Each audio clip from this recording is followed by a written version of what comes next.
Assalamualaikum warahmatullahi wabarakatuh. Jumpa lagi dengan Miss Fatimah ya, abang dan kakak, di pembelajaran fikih daring yang ke-9. Nah, jangan bosan ya untuk selalu belajar sama Miss Fatimah, karena pembelajaran fikih ini berguna loh untuk amal ibadah kita. Karena dengan pembelajaran fikih ini, abang dan kakak akan mengetahui tata cara ibadah dengan benar. Ya. Nah, sebelum kita mulai pembelajaran hari ini, mari kita awali dengan membaca basmalah. Bismillahirrahmanirrahim. Jangan nggak dibaca ya bismillahnya, nanti nggak berkah.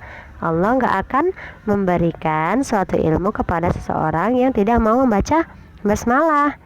Oke.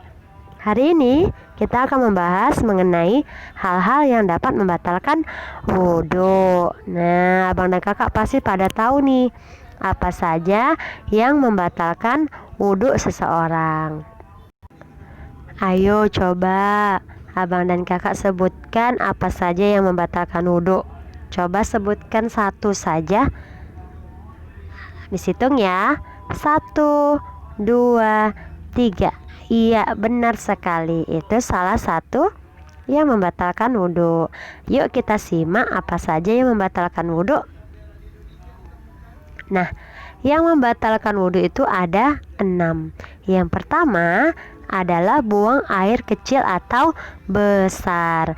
Nah, jadi kalau abang dan kakak sudah berwudhu, ternyata abang dan kakak mau pup atau pi, kemudian ke kamar mandi. Setelah itu abang dan kakak melakukan sholat.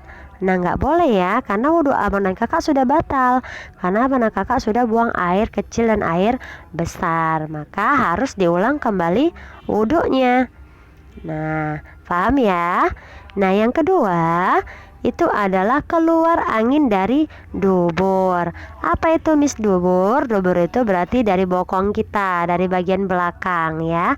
Nah, seperti gambar nih, si abang lagi berjalan, kemudian dia buang angin. Put katanya. Nah, maka wudhu si abang yang lagi berjalan ini, yang lagi keluar angin, maka batallah wudhunya. Sampean ini si temannya langsung menutup hidungnya. Oke, yang ketiga adalah tidur. Nah, jadi abang dan kakak misalnya udah berwudhu, tetapi pas mau nunggu waktu sholat, abang dan kakak ketiduran, maka wudhunya batal, harus diulang lagi wudhunya. Kemudian yang keempat adalah hilang ingatan atau gila. Nah, emang ada Miss hilang ingatan baru dia balik lagi seperti normal? Ada. Jadi ini ada orang yang memang punya penyakit seperti itu. Gilanya atau hilang ingatannya itu punya waktu, berwaktu. Nah, kalau sudah hilang ingatan, maka wudhunya batal. Ketika dia sadar atau kembali normal lagi, dia tidak gila lagi, maka dia harus mengulang kembali wudhunya. Paham ya abang dan kakak? Oke, masuk yang kelima. Yang kelima adalah menyentuh kemaluan. Nah, abang dan kakak jika sudah berwudhu jangan sentuh lagi ya bagian kemaluannya, karena nanti dapat membatalkan wudhu. Kemudian yang keenam adalah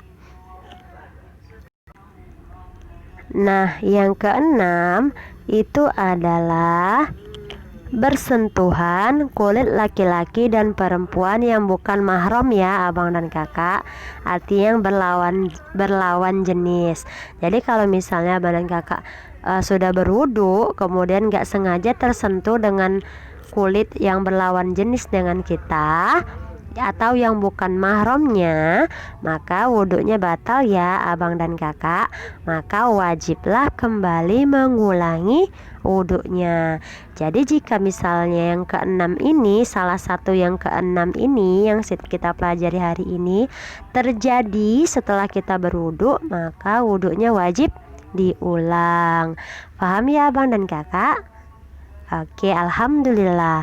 Nah, mungkin itu saja pembelajaran kita hari ini. Kurang dan lebihnya Miss mohon maaf. Kita lihat ya selanjutnya. Berikut ada tugas. Nah, ternyata hari ini kita tidak punya tugas ya Abang dan Kakak, karena jarang banget nih kita fikih tidak ada tugas. Biasanya selalu ada tugas kan. Nah, untuk minggu ini Miss sengaja tidak membuat tugas agar Abang dan Kakak bisa karena tugas Abang dan Kakak hari ini hanya mengirimkan foto ketika melihat pembelajaran dari Miss ya, satu foto saja. Nah, untuk catatannya tidak usah difoto lagi ya Abang dan Kakak. Jangan lupa dikirim langsung ke Miss Fatimanya. Oke, kita akhiri dengan membaca hamdalah. Alhamdulillahirobbilalamin. Assalamualaikum warahmatullahi wabarakatuh.